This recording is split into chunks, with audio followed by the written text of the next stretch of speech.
Welcome to our YouTube channel friends. क्या 26 मई से भारत में बंद हो जाएंगे ट्विटर, फेसबुक, व्हाट्सएप, इंस्टाग्राम जैसे सोशल प्लेटफॉर्म्स? ये सवाल इस वजह से क्योंकि सेंट्रल गवर्नमेंट के electronics and information technology ministry ने इस साल 25 फरवरी, आई रिपीट इट फ्रेंड्स, याद रखना 25 फरवरी 2021 25 फरवरी 2021 को सभी सोशल मीडिया कंपनीज को नए रूल्स को फॉलो करने के लिए 3 मंथ्स का टाइम दिया था, जिसकी डेडलाइन 26 मई को खत्म हो रही है।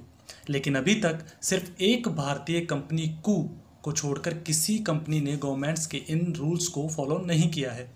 वहीं दूसरी तरफ अभी तक सरकार की ओर से इस डेडलाइन को बढ़ाने की कोई इन्फॉर्मेशन ऑफिशियली तौर पर सामने नहीं आई है। सरकार द्वारा जारी गाइडलाइन में कहा गया था कि अगर किसी को सोशल मीडिया कंटेंट रिलेटेड कोई कंप्लेंट दर्ज करवानी है तो ऐसे में इन सोशल मीडिया प्लेटफॉर्म को भारत में अपना ऑफिस, कॉन्टैक्ट एड्रेस और इसके साथ ही कंप्लायंस ऑफिसर का अपॉइंटमेंट करना होगा। सपोज जैसे फेसबुक है तो उसका जो ऑफिस है वो जयपुर में होना चाहिए, वहाँ पे उसका एड्रेस जैसे सी स्कीम है तो उस जगह होना चाहिए और इसके साथ में वहाँ पे कोई ऑफिसर को अपॉइंट करना होगा।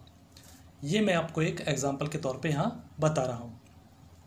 इनका काम क्या होगा? इनका काम होगा कंप्लेंट सॉल्यूशन और ऑफेंसिव कंटेंट मॉनिटरिंग, यानी आपत्तिजनक कंटेंट की निगरानी करके इसके साथ कंप्लायंस रिपोर्ट और आपत्तिजनक कंटेंट के अगेंस्ट 15 डेज के अंदर एक्शन लेना होगा।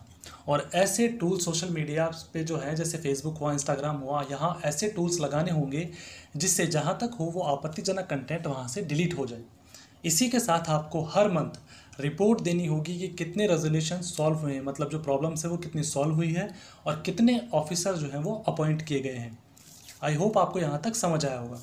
अभी तक इंफॉर्मेशन टेक्नोलॉजी एक्ट 79 के तहत इन सोशल मीडिया कंपनियों को इंटरमीडिएटरी के नाते किसी भी तरह की जवाबदेही से छूट मिली हुई थी। मतलब सोशल मीडियाज़ को प्रोटेक्शन दिया गया था, एक सुरक्षा दी गई थी आर्टिकल 79 के तहत, जिसका मतलब ये था कि इन सोशल मीडिया प्लेटफॉर्म पर अगर कोई आपत्तिजनक जानकारी भी आती थी तब भी सोशल मीडिया प्लेटफॉर्म जैसे ट्विटर हुआ, इंस्टाग्राम हुआ, फेसबुक हुआ, ये उसकी जिम्मेदारी लेने से बच सकते थे। इन पे गवर्नमेंट किसी तरीके का कोई आरोप नहीं लगा सकती थी। तो ये आर्टिकल 79 के तहत यहाँ पे बचे हुए थे और इनके खिलाफ कोई कार्रवाई नहीं हो सकती थी।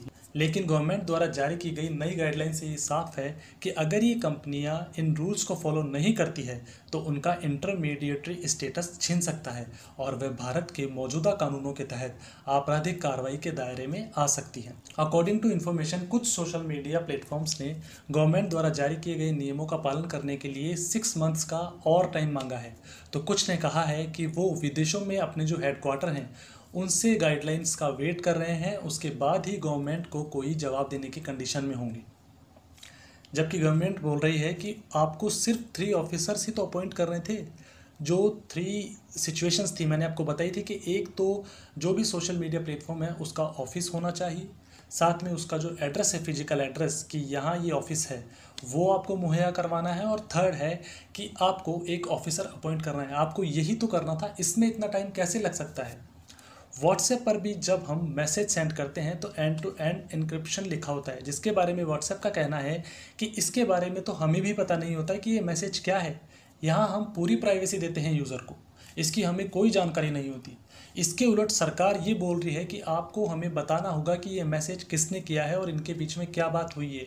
ये कोई क्रिमिनल तो नहीं है आपस में जो जिससे जो नेशन है उसकी सिक्योरिटी को यहाँ पे खतरा हो, तो आपको हमें इसके बारे में बताना होगा। तो कुछ लोग इसे क्रिटिसाइज़ भी कर रहे हैं, मतलब इसकी आलोचना भी कर रहे हैं। लोग ये कह रहे हैं कि इससे हमारी प्राइवेसी को खतरा है, इससे सरकार हम सभी पर नज़र रख रही है, ऐसे में पर्सनल डाटा का मिसयूज ना हो जाए। बात कुछ हद तक सही भी है। सरकार को पहले पर्सनल डाटा प्रोटेक्शन बिल 2011 लाना चाहिए था, जो हमें प्रोटेक्शन देता है कि हमारी पर्सनल डिटेल्स लीक नहीं होगी और जो गवर्नमेंट है वो इसका मिसयूज नहीं करेगी।